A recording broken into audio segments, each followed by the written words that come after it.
excited here today. Is being recorded. We're so excited here to have Cory Doctorow. Um, I'm going to do a quick overview and bio of each, and then we'll get to the questions. If anyone has any questions, then please put them in the Q&A, and we'll try to get to them towards the end of the hour. Cory Doctorow is a science fiction author, activist, and journalist. He's the author of dozens of books, most recently in Shittification, Why Everything Suddenly Got Worse, and What to Do About It. That's his nonfiction. And the novel Picks and Shovels. And his next book is The Reverse Centaur's Guide to Life After AI. And that's looks like it's due out in June 2026. Born in Toronto, Canada, he lives in Los Angeles and London. Thank you so much, Cory, for joining us. Oh, it's my pleasure. Thank you for having me. And I want to introduce our provost, Anthony Muscat. Um, Anthony Muscat, Provost Muscat, serves as provost at Cal State East Bay, or California State University East Bay, where he leads the university's academic programs which focus on access, affordability, equity, and career preparation. As an engineer, Anthony has worked where technological innovation intersects with industry interests in the public good. These themes continue to shape his thinking about emerging technologies today. Thank you so much, Provost Muscat, for joining us. My pleasure. And thanks so much, Mike, for hosting and asking the questions. And thanks very much, Cory, for agreeing to do this. We really appreciate it. My pleasure. So I want to get us started right on talking about AI and sort of the mission of public universities. I was really curious to get both of your thoughts on, you know, does AI advance or undermine institutions that are designed for social mobility? Are we at the risk of enshittifying higher education itself by outsourcing some of the core educational functions, to these proprietary AI systems? Anthony, I don't know if you want to go first. I'm a ringer. You're the one who's the provost. Yes. No, please, you go first and I'll follow. So I should say that I am mostly an AI skeptic in many senses. So like one is I think there's an important sense in which AI just isn't real. So we are talking about a technology that they've spent $600 to $700 billion on so far. If you believe them, they're going to spend another 2 to 3 trillion in the next 3 to 4 years. By their own account, the entire industry makes $60 billion a year. The entire industry, gross, not profit. So I could make $60 billion a year if you gave me $700 billion. I could make $70 billion if you give me $700 billion. I just put 630 billion of it in my pocket and give you the 70 billion back, and we could call it a day. The thing is that the $60 billion number isn't real either, because it includes $10 billion that OpenAI got from Microsoft and then gave back to Microsoft. That's not really revenue. I don't know if any of the people on the call are in an accounting program there, but to call that an accounting trick is to do violence to the noble accounting trick, right? If you're walking down the street and a teenager in a green apron gives you a voucher for a $7 latte, and then you walk into the Starbucks and give it to them, they haven't made $7, right? They are out the cost of the beans and the electricity and the wage they had to pay the person to hand out the vouchers and make the coffee. And so they've got $50 billion max per year. They've spent 600 billion, maybe 700 billion. They're going to spend another 2 trillion, maybe 3 trillion. And there are 7 companies that are now 31% of the American stock market are just passing around the same $100 billion IOU really quickly and pretending it's in all of their bank accounts at once, which again is not how money works. And so there's a saying in finance called Stein's law: anything that can't go on forever eventually stops. And so one of the things we should be thinking about when we think about AI is that this bubble is going to burst. And when the bubble bursts, a lot of these foundation models, it's not just that they have this huge overhang from the cost of producing them. It's that they cost an enormous amount of money to operate. And that operational cost won't go down when the bubble bursts, right? Just because you don't have to like pay back the loans you took out to buy the GPUs, it does make the electricity cheaper, right? Everyone who is running an AI company is losing a lot of money. The companies that are losing the least money are the companies that forgot they needed electricity when they bought their GPUs and then just had to put them in a warehouse. If they ever figure out how to plug those GPUs in, they'll start losing more money. Every user who signs up for AI loses money for the company. The more you use the AI, the more money they lose. This is kind of the opposite of what happened with the dot-com era.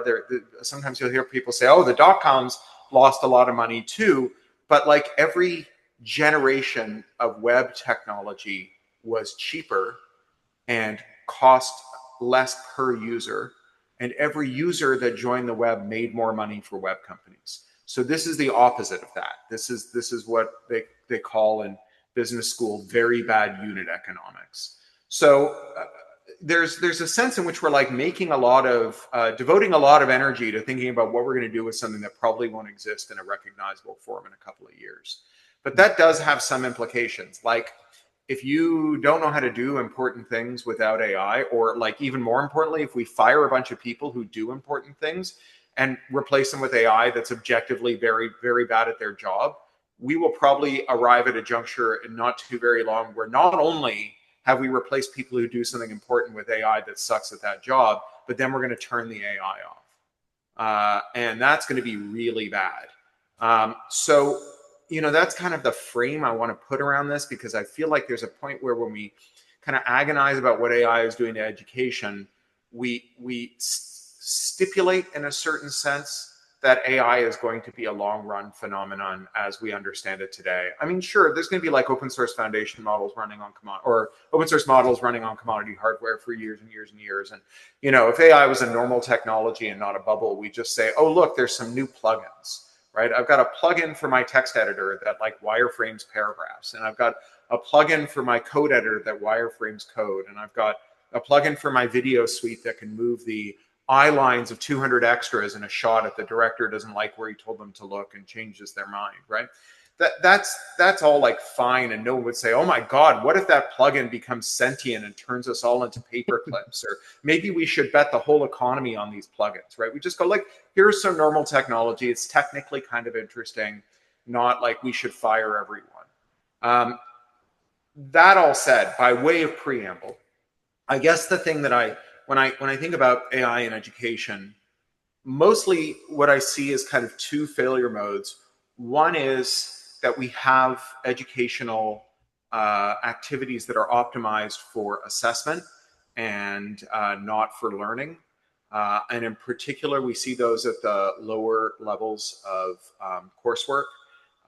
So, 100 classes where you see extremely large class sizes and very standardized assessment tools.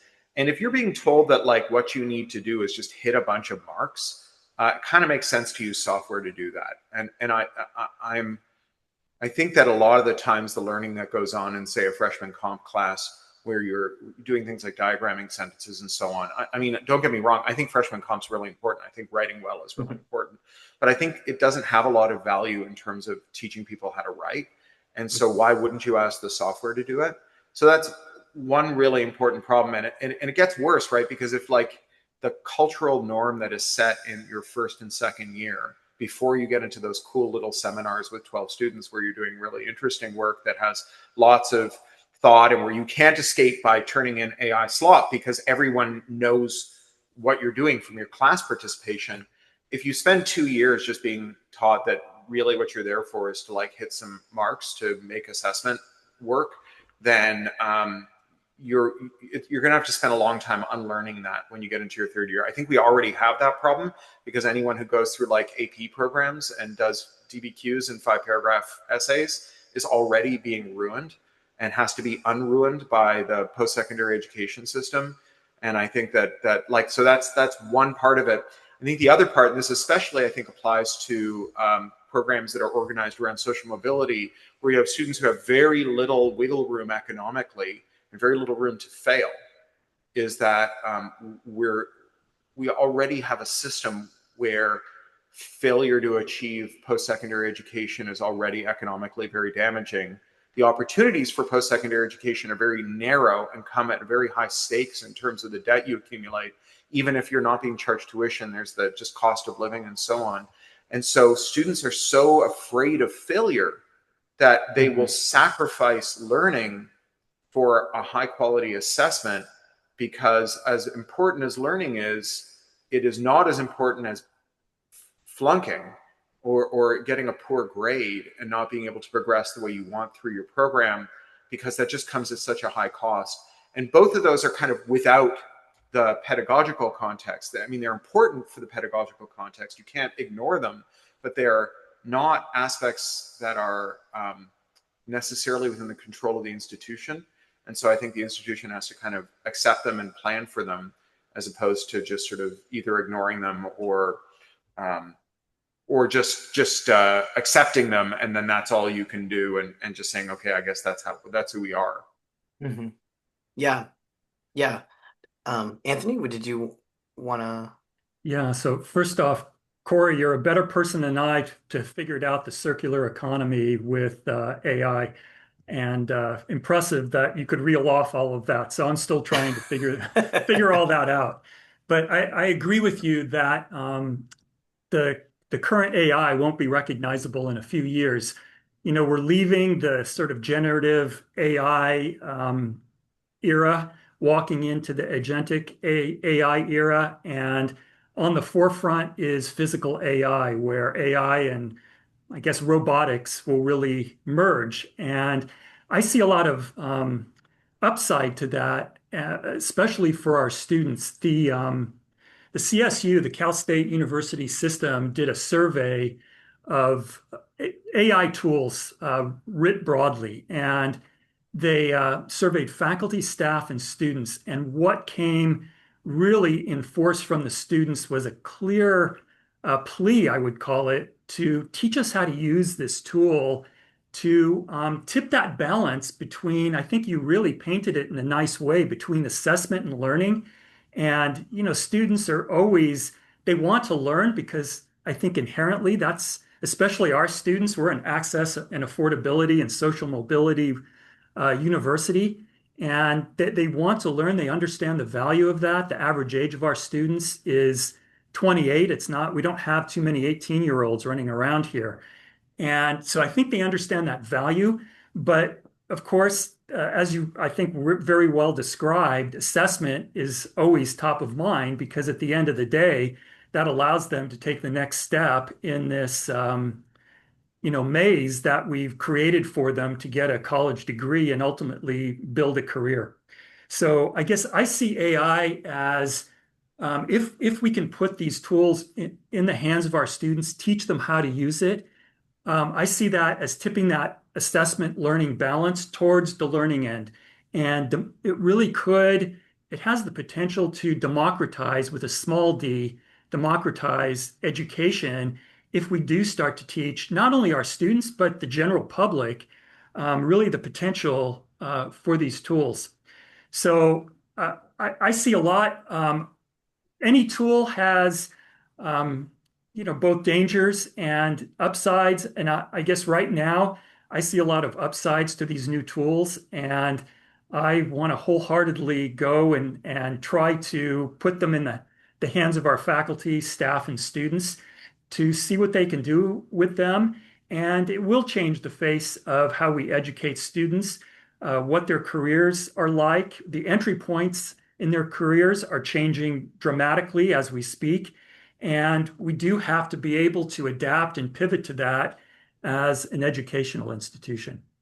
Yeah, thanks. It's really interesting, question, particularly within the public university context. And I guess I want to go back to Cory and ask you, your recent book, Enshittification, talks about that process, right? Where technology gets abused and degraded and becomes useless and to the people who are using it. How, I was wondering if you might apply that to enshittification within the educational AI context. What would that look like? Have you thought about that? Yeah, so I mean, I've given I've had a lot of opportunity to think about what the meaning of enshittification is in the last year, thinking about kind of what it is at its core, what it is at its essence. And for me, I think that enshittification is the result of a system in which bad people or people who have bad ideas do well. And so if you think about like an environment in which you have few competitors, right? You don't have to be greedy if you have few competitors.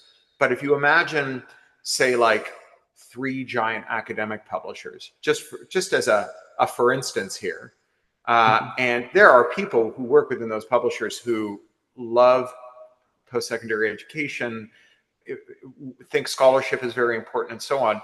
And then there's people there who, if they came to your house, you should count the spoons when they leave, right? And they're going to have arguments, right? Like, should we sell textbooks as subscriptions that you can't then sell on to the next cohort of students, but charge as much as we did when they were print books that you could just have one edition go down to the other?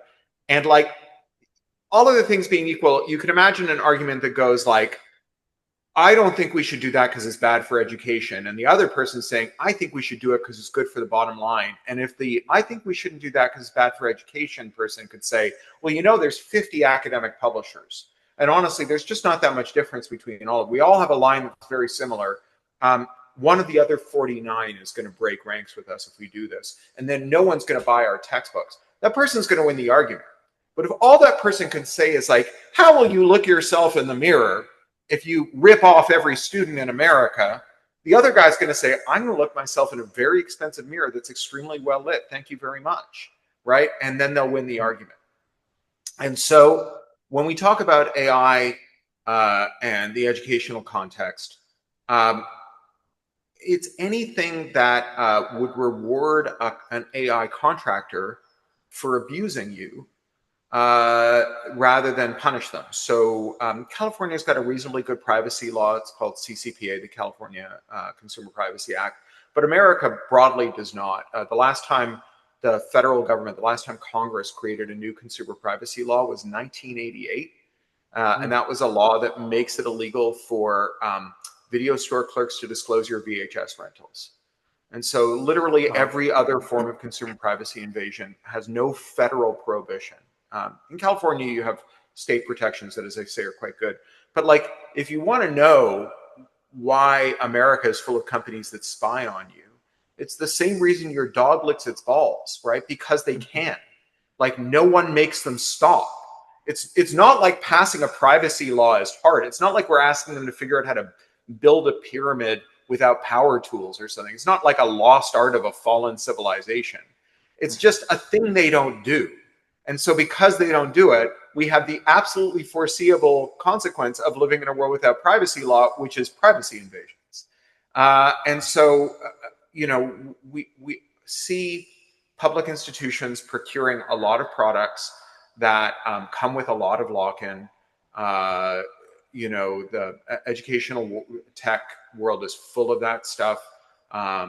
You know, if you're in your 20s, you may have younger siblings, maybe not kids yet, who are in elementary school using Google Classroom. Google Classroom has got incredible lock-in, right? For a school district to migrate from Google Classroom to another product is really hard. And so you can imagine that once Google Classroom has you locked in, of course they're going to turn the screws on you. Like, because within Google, there's some very nice people and some really bad people. And if all the nice people can say is, wouldn't it be mean to students that way? And the bad people can say, we're all going to make a hell of a lot of money. They're going to win the argument every time. And so, you know, I think of like the AI story and in education and whether or not they're going to abuse you as just being like another version of this. So, you know, how will they lock you in? Well, you talk about agentic AI. I should say I'm also very skeptical of agentic AI.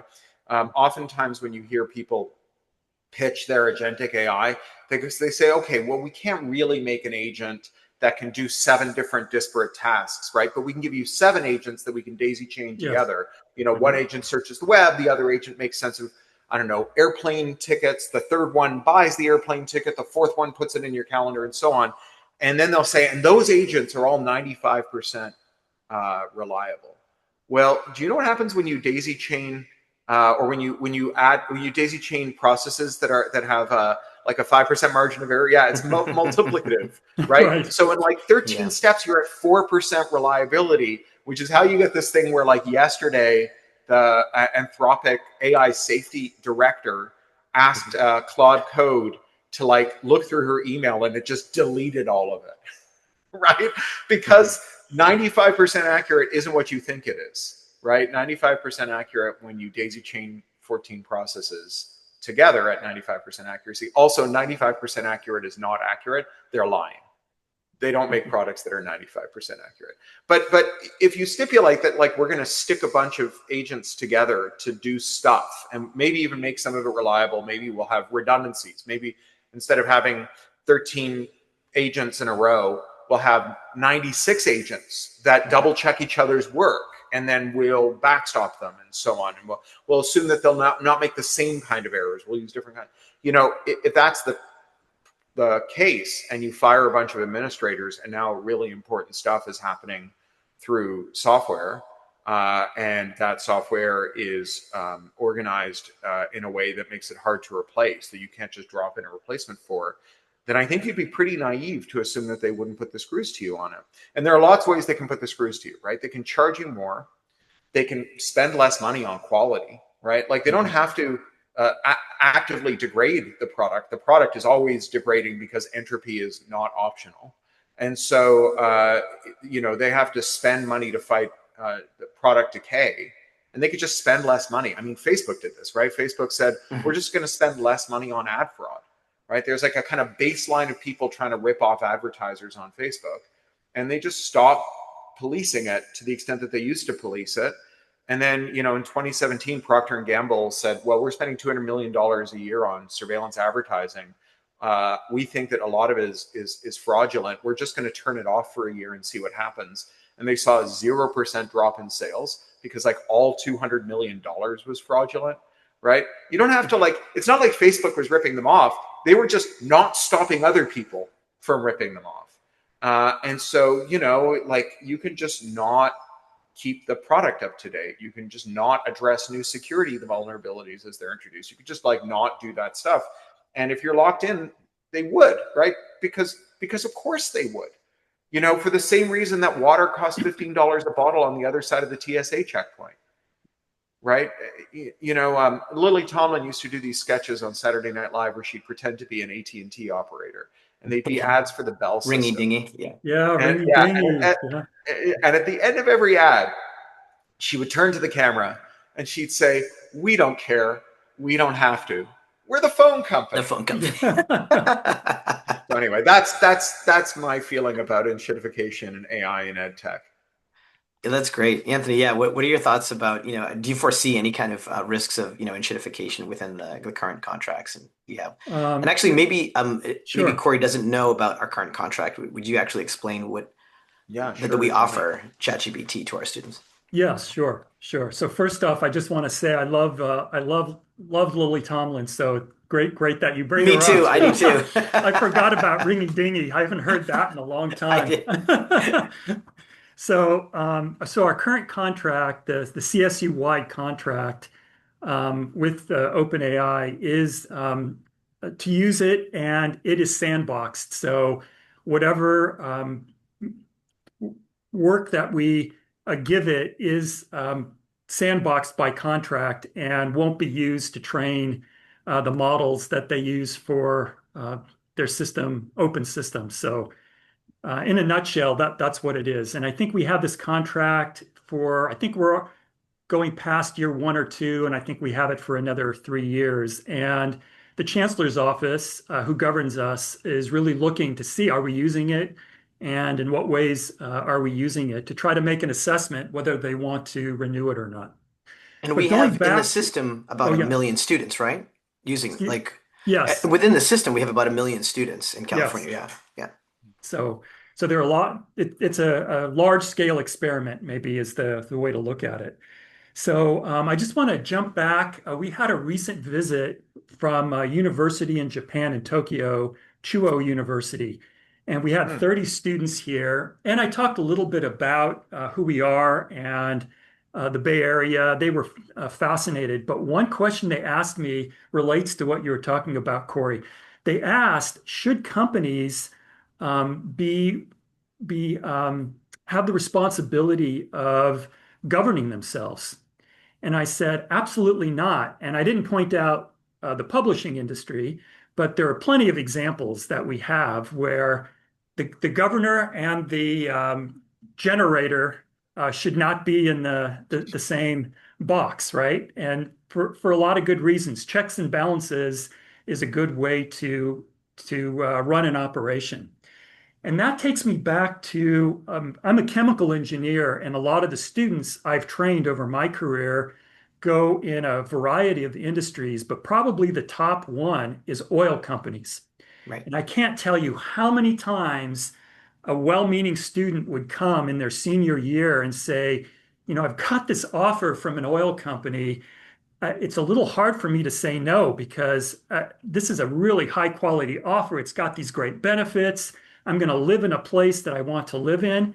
What do I do, Professor Muscat? And I would always tell them, you know, I I want uh, to educate students that are going to change systems from within.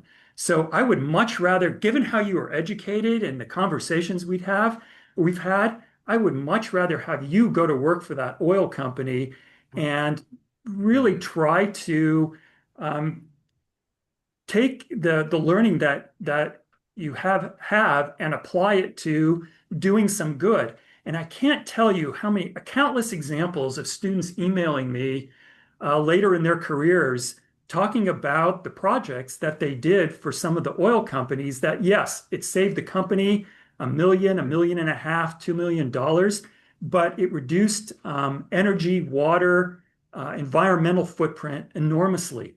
And so I agree with you. Systems that have few competitors are really not in anybody's best interest. But I guess my approach is let's create more competitors. Hmm. Hmm. Interesting.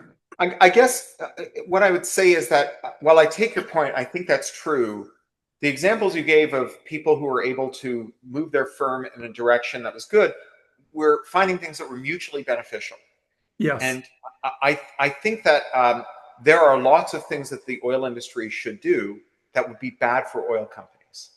And I am skeptical, irrespective of how skilled in rhetoric and what a valuable employee and how solid your emotional and ethical core is.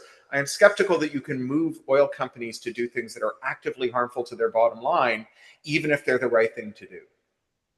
Yes, no, I agree with you, but it's a combination, right? It's got to be from within and externally. I think it has to be a combination of both. It can't just be within. There aren't that many examples in history where revolutions took place within a company and really with the some social good in mind. It has always come from a combination of people within that company as well as forces from the outside, whether that's public opinion or a governmental force or just pure economic constraints. It's got to be all of these that we line up. Sure, sure. Yeah. This is a great discussion. This is really, fantastic. Thanks both of you. One thing that comes to mind that I want to ask is just about faculty and, AI and how they might work together. I mean, it's kind of an interesting example, right, where AI is coming in and potentially performing some of the functions that faculty had traditionally done, like you had mentioned before about assessment. Um, and I guess I was wondering, how might AI be integrated in a way that preserves faculty autonomy? What are some of the risks and challenges you see, Corey and Anthony, in that respect?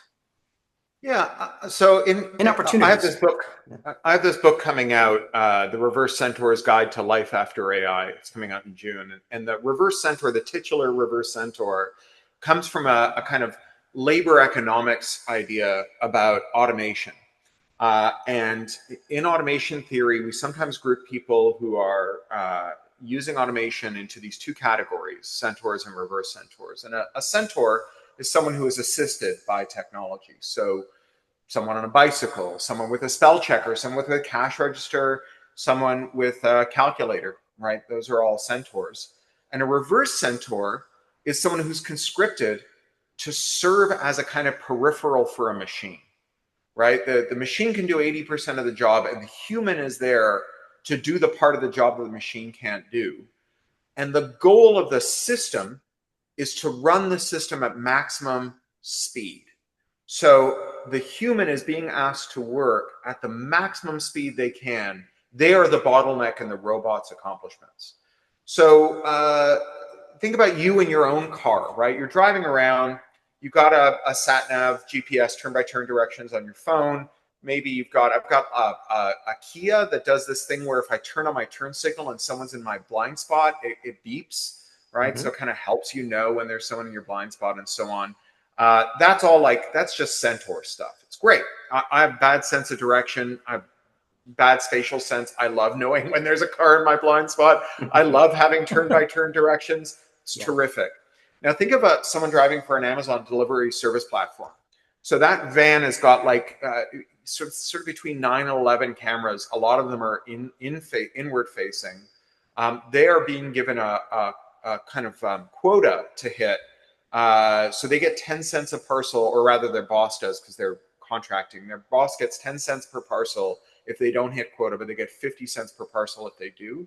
So it's a 500% premium for hitting quota, Wow. right? And they're being given turn-by-turn directions, and they get penalized if they deviate from them. So if there's a wreck up ahead or like an obstacle on the road and you just go around the corner, that like immediately turns into less money for you and your boss. And your boss is someone who has been convinced that they are an entrepreneur because they borrowed a bunch of money to buy vans and kit them out in Amazon livery and fill them with these Amazon sensors and cameras. But the only people they can work for are Amazon. And if Amazon cuts them off, they owe millions of dollars and they're just dead, right? So you can imagine that your boss really cares about you not making the Amazon sensors angry. The Amazon sensors watch your eyeballs and they penalize you if you appear to be looking away from the road. They watch your mouth and they penalize you if you're singing because that's distracted driving. If you are told you have to deliver to an address and it turns out that address is like a housing complex and some of the places that you're supposed to be delivering to are a mile away, you get penalized if you drive your van there. So you have to just run because you've got like whatever X seconds to make that delivery, right? So you're a reverse centaur, right? There's only one reason there's a person in that van, and it's because they haven't figured out how to get the van to like fire parcels onto people's porches, right? If they could do that, then the person would just disappear, right? So you're there as like the inconvenient gut flora of this machine, right? And the idea is not just to use you, but to use you up, right? Because the one of the things that you get from having this kind of turn-by-turn direction and all of this automation and this finely scripted movement is that hypothetically it's very easy to replace you because you're not supposed to have any tacit knowledge in doing that job, right? The machine has all the knowledge, and you're just like a thing the machine puppets, which means that you can be really easily fired and replaced.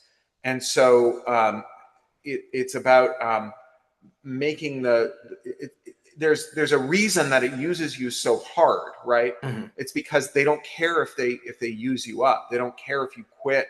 They don't care if you burn out. They don't care if they have to fire you for failing to make quota because someone else can do that job.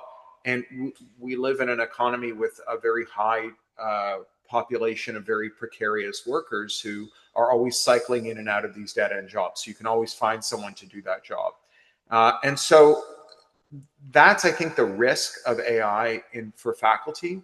Mm-hmm. You know, if you say to the faculty member, this AI is here to help you do a better job, that would be great.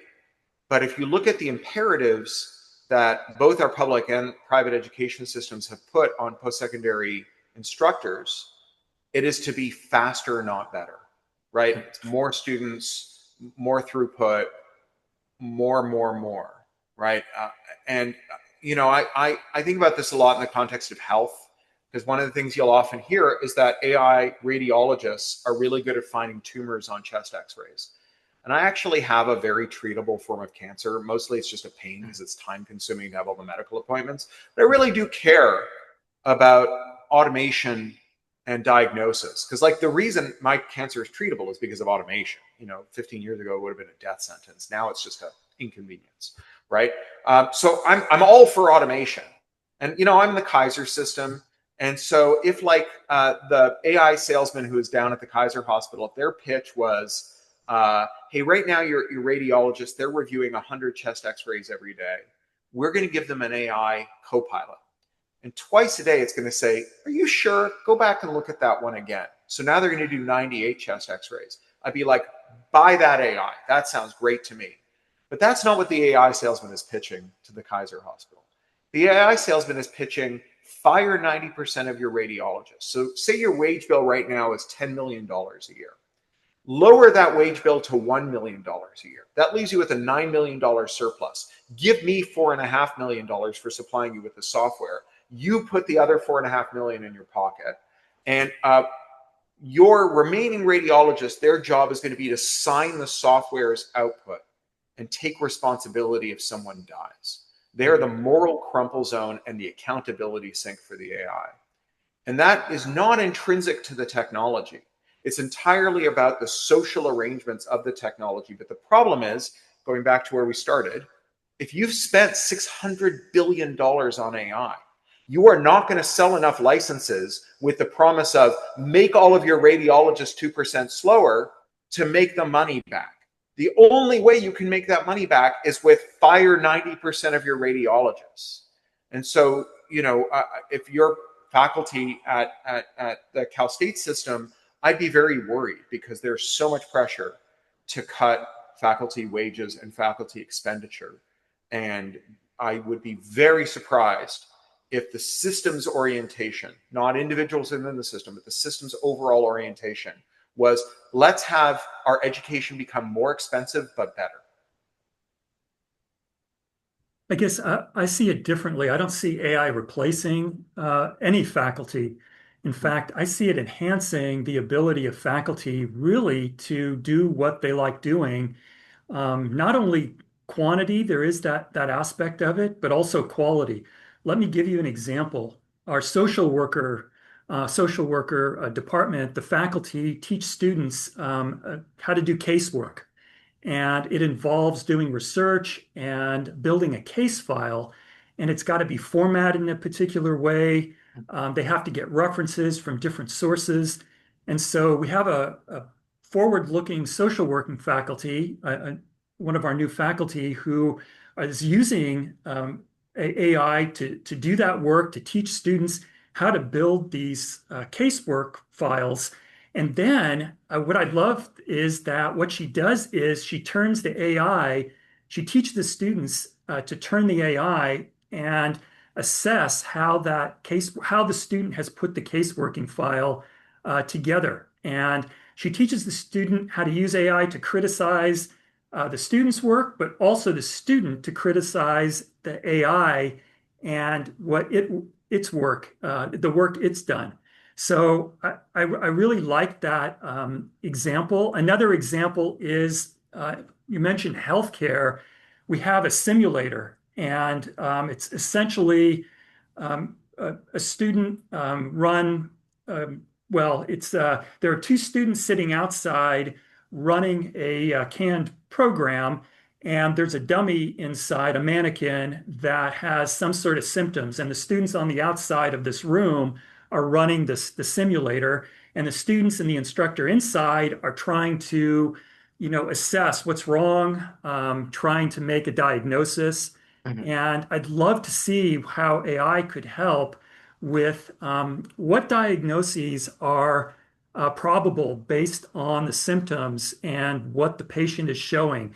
And that would allow those students to focus more on the human element of the patient care and the assessment. There could be cultural impact. We haven't talked a lot about culture and really the the benefit that that has, and that's something that our students learn here at Cal State East Bay. I think we turn out culturally competent graduates, and the AI, I think, would help them with the diagnosis part, at least narrow it down to allow that more human element to thrive or to blossom.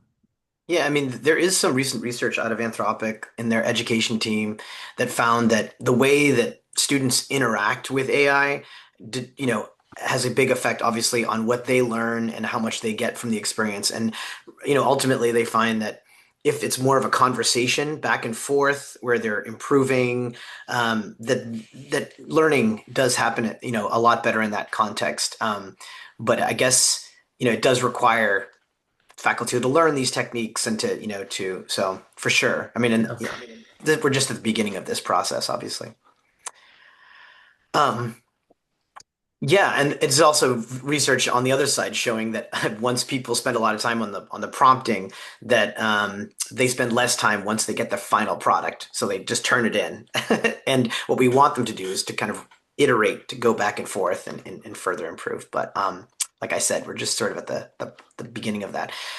I'm a public health professor, and public health implications seem very important, to me in this context. So we know that Australia, for example, has restricted social media for people under 16, and we're seeing that more commonly seen as a public health issue.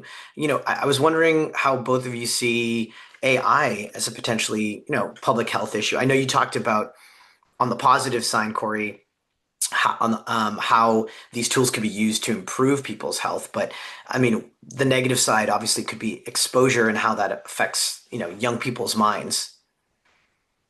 Yeah, I mean, I think that the evidence is still developing. The evidentiary record on the mental health impacts of AI.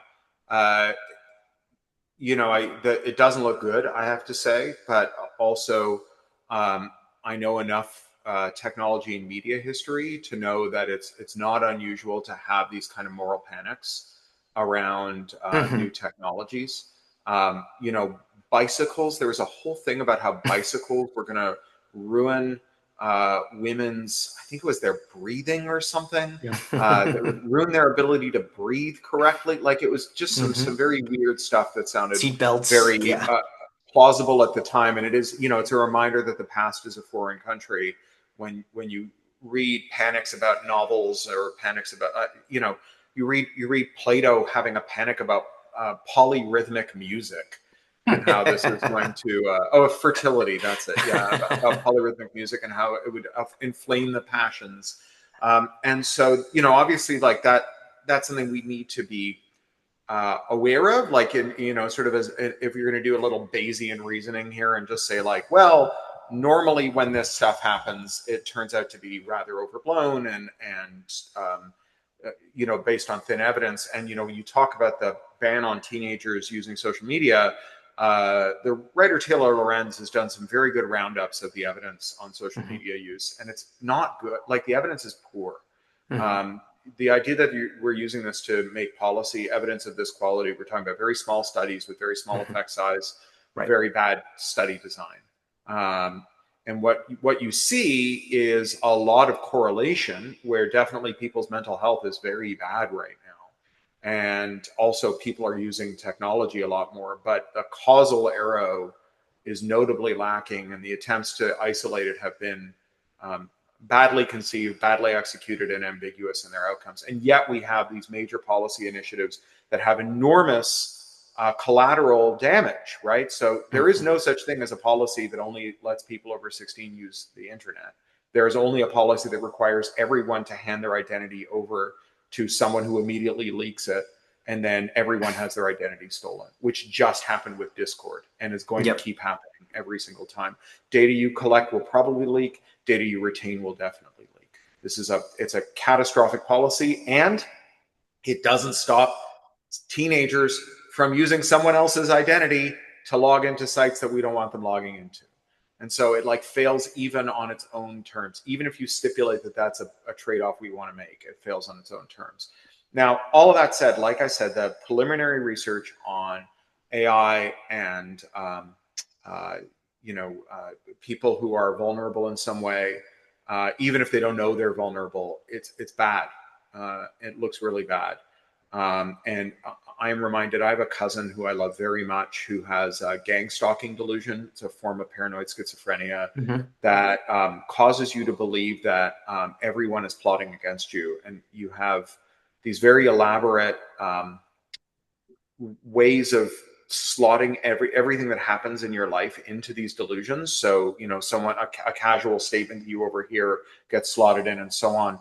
And gang stalking delusion has been around for a very long time. You find references to it in like illuminated manuscripts written by monks in the Renaissance.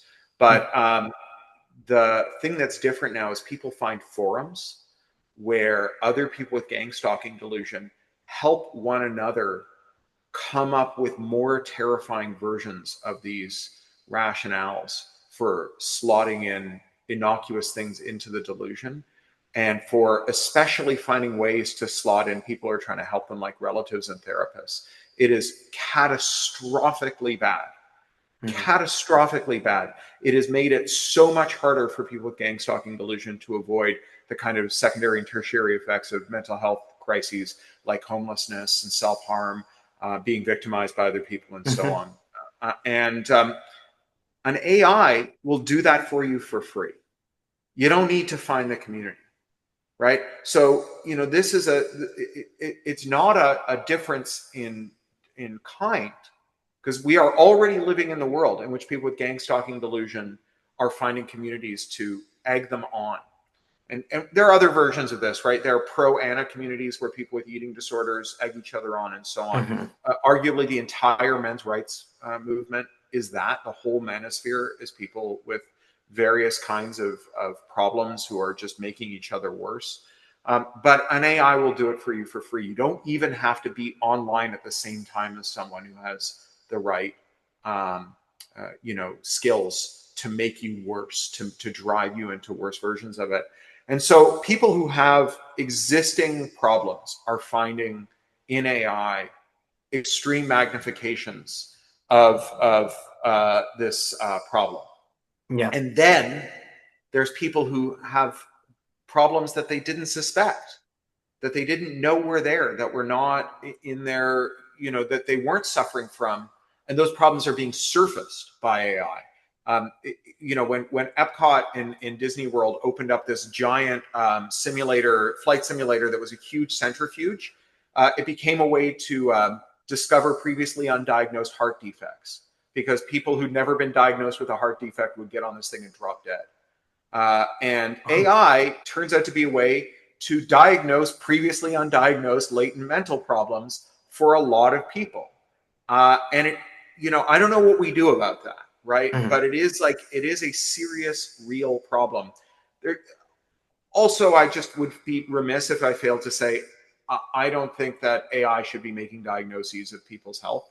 I think that AI as a co-pilot for someone who's in control of their own time, who is a centaur, is great. That is not the arrangement we have in our health system.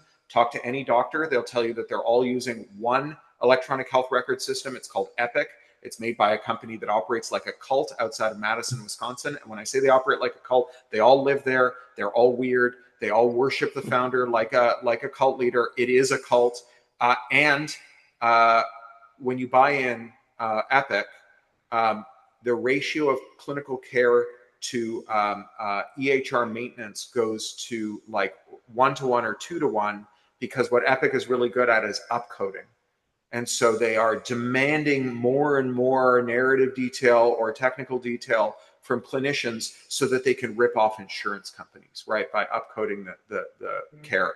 So in that world, it would, and now they're using AI to do it, right? And their answer is, oh, you're spending too much time charting? We'll give you AI to chart so we can do the upcoding automatically, right? Hmm. So in that world, like, unless you have a theory of change that says somehow clinicians get control of their time, then when you add AI to the clinical setting, you should just assume it would be both naive and irresponsible to assume that the arrangement that falls out of that would look any different than the arrangements that we've had with every other form of automation, clinical automation, which is to say that it strips autonomy away from clinicians and that's not AI's problem, but it is a thing that we should expect AI to do.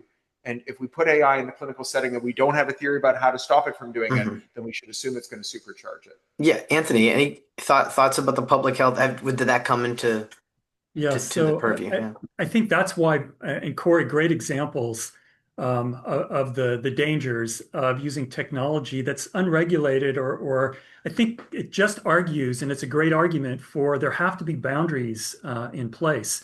So going back to the Chat GPT variant that we have from OpenAI, I saw the contract and I have not tried to verify this, but there are it it's structured in a way that if somebody tries to get information about how to do self-harm, that it will not provide that information. And I don't know how good it is. I'm paraphrasing what I've been told, and it's coming secondhand, but at least that is a boundary. And I guess what I would say, what I would argue for is a healthy public discourse that I think, Corey, you're part of, maintaining and really trying to generate and point out the defects so that we do talk about these things seriously rather than the plethora of information that's coming at us that really has very little value. We should be talking about these things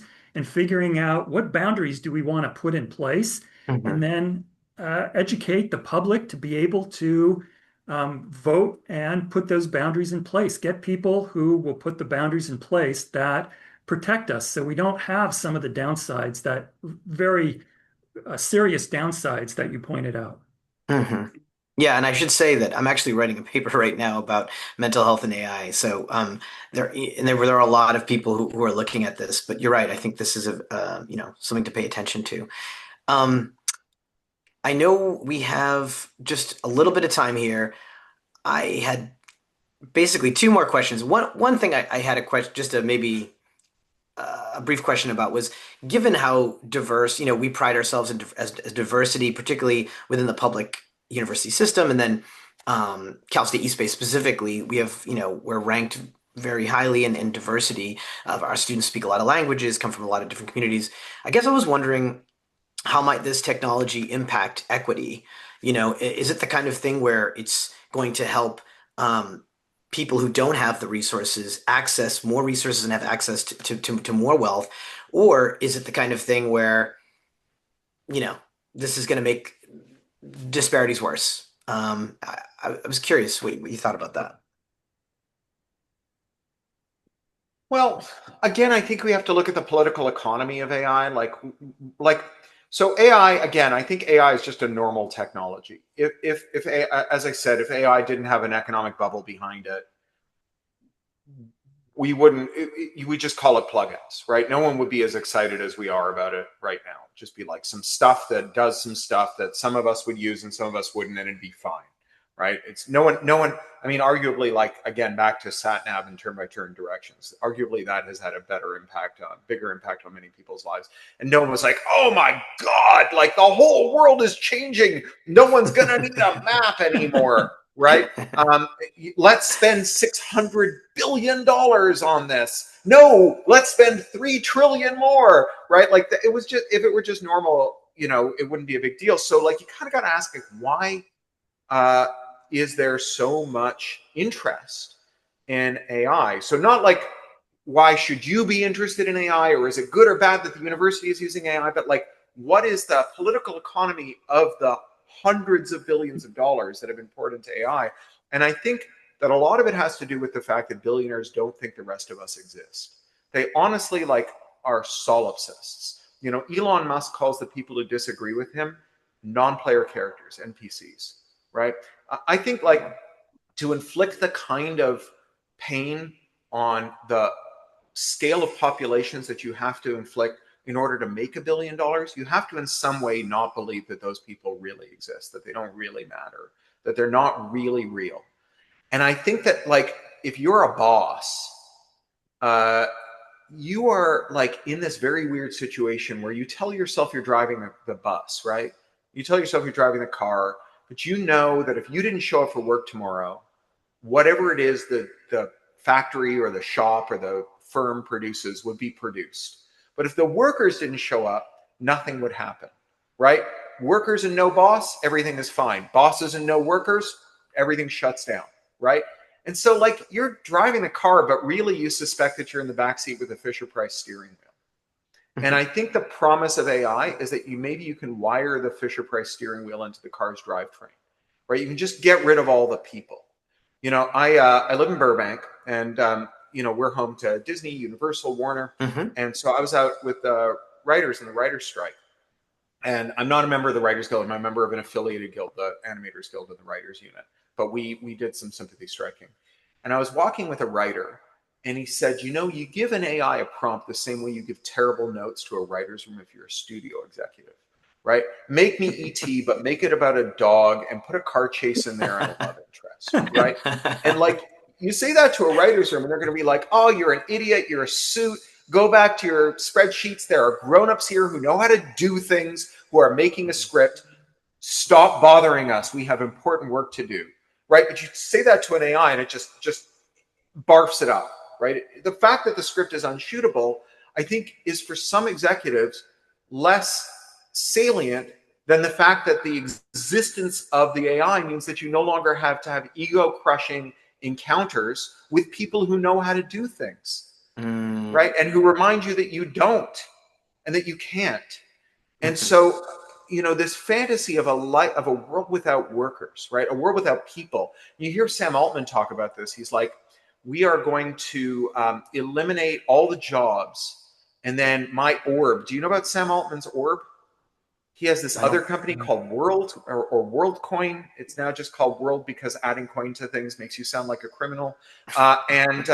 He's paying people in the developing world to have this giant silver orb you put your face into so that it can scan your retinas. And he says the reason we need everyone's retinal scans is we're going to use it to authenticate them when the AI has taken everyone's job, and we no longer and we just give everyone a UBI, and we need to figure out who's a human and who isn't, so they can't cheat on welfare, right? We're going to scan everyone's retinas to eliminate welfare cheating, basically, in the future in which the AI has taken everyone's jobs. But if you think about this UBI, right? Sam Altman owns the AI that has all the jobs. And then the UBI, the Universal Basic Income, is the voucher that you get to give Sam Altman because he does all the things, right? Because he's got his Fisher-Price steering wheel wired into the drivetrain of the car, and everything just goes from mind of Sam Altman to the world, right? No humans in between. It's basically a charter school, right? Where like you need a thing, you need a good, which is education. Some rich dilettante has a monopoly on producing it. The government exists only to produce vouchers that they give to you, that you give to the rich dilettante, that they turn back into money, right? That is like the political economy of this. When they talk about their fantasy, that's what they're talking about. And I'll finish by mentioning something from the coin years, the crypto years, right? Sam Bankman-Fried was an effective altruist. This was the guy who did the multi-billion-dollar crypto fraud. He was an effective altruist and a long-termist. And what he said was, I'm not making this up or exaggerating, what he said was that in the future, there will be 10 to the 53 artificial humans. And anything that increases the welfare of 10 to the 53 artificial humans by even the most infinitesimal homeopathic amount produces so much utility that it exceeds all of the pain you could possibly inflict on everyone alive today. And therefore, you should earn to give, which is to say you should do the most socially destructive, horrible job you can imagine, provided it pays well. And you use it to enhance the welfare of 10 to the 53 artificial humans who will come into existence in 10,000 years, right? So when I say billionaires are solipsists, I'm not being hyperbolic. I'm not being hypothetical, right? This is literally the belief that the imaginary lives of artificial persons in 10,000 years are more important than the pain of actual humans alive today. I'm looking at the time. This is super Okay, interesting. I appreciate it. Wow. Can I Yeah. get one last comment in? Yes, yes, no, sure. please. I So, yeah. so your mention of solipsism reminds me of another great science fiction writer, Isaac Asimov, and his robot novels. And in there, he depicts a world where each human just has a robot, and there's very little interaction between humans. And just the how that breaks down is essentially what he's talking about, and the fact that there is some human essence that argues that solipsism really is not a viable way to operate in the long run. So I just wanted to add that in and bring in Isaac Asimov to the discussion. That's great. Yeah. Well, I wanted to thank both of you so much. There were a few questions in the comments, and actually, Corey answered those through the course of this. I kept I note of saw them and that. tried to work them in. Yes, thank you so much. And I just want to say thank you so much, Corey. We read your book as part of our book club and we loved it. Go check out Radicalized and also his new books. And thank you, Provost Muscat, for taking your time to spend with Thank us you today. both. Yeah, thank you, I Corey, really Of and appreciate it. thanks Thank so you much, very much. Mike, for hosting. course. See you folks. Bye bye. All Take right. care, everyone. Bye. Bye.